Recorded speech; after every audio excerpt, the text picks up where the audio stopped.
আসসালামু আলাইকুম। দেশ এবং প্রবাস থেকে যেখান থেকে ভিডিওটা দেখতেছেন সকলকে এই ভিডিওটা দেখার জন্য, আমার কথাগুলো শোনার জন্য আহ্বান জানাচ্ছি।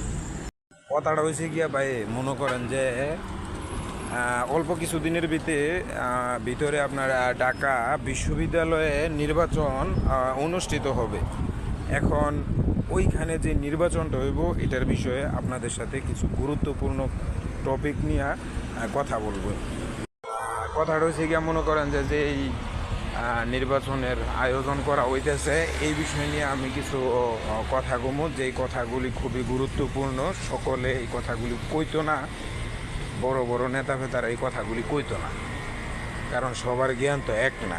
আর টাকা খাইতে খাইতে রাজনীতির মধ্যে, টাকা খাইতে খাইতে রাজনীতির একবারে বাথরুমের মতো করে লাগছি।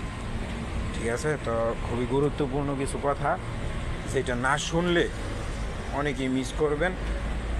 আর বিশেষ করে আমার মতামতটা আমি প্রকাশ করতেছি, কারণ পেজটা আমার নিজের এমবি খরচ করে আমি এখানে ভিডিও বানাই। তো এজন্যই আপনাদেরকে, মানে প্রবাসে তো এক জায়গায় থাইকে আছে ভিডিও বানামু, ওই সুযোগ নাই গা, কাজ কামে থাকিয়া ভিডিও বানাই, তো এটা লাগে হাঁটার মাঝে রুমের মাঝে থাকিয়া পরে আপনার ভিডিও বানান লাগে আর কি।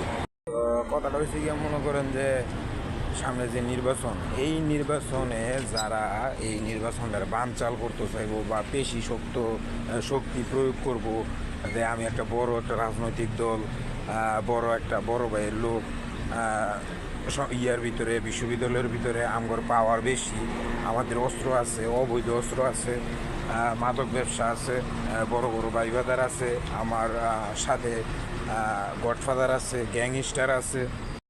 এইরকম চিন্তা ভাবনা কইরে চাইতেছে যে মানে তারা পদরা পাওয়ার লাগিয়া। তো তাগর উদ্দেশ্য করে মনে করেন যে আজকের এই ভিডিওটা। তো এক জায়গায় থাইকে ভাই ভিডিওটা বানাইতাম পারতাছি না, সময় স্বল্পতার কারণে আজকে একটু ব্যস্ত। অবশ্যই আর মনে সময় পাইতাম না আপনাদের সামনে আগের মতো প্রতিবাদী ভিডিও দিতাম না।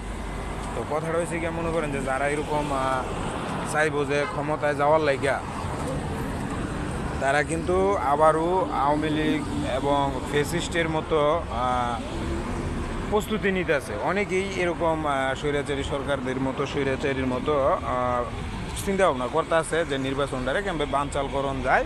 কারণ কি রে, ইসলামিক দলের মাঠ ভালো, যদি সুষ্ঠু নির্বাচন হয় তাহলে ইসলামিক দল ক্ষমতায় যাইবে।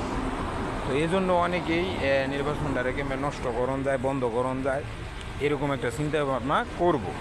আমার কথা হচ্ছে গিয়া, মনে করেন যে এইসব নাটক কইরা তো কোনো লাভ নাই।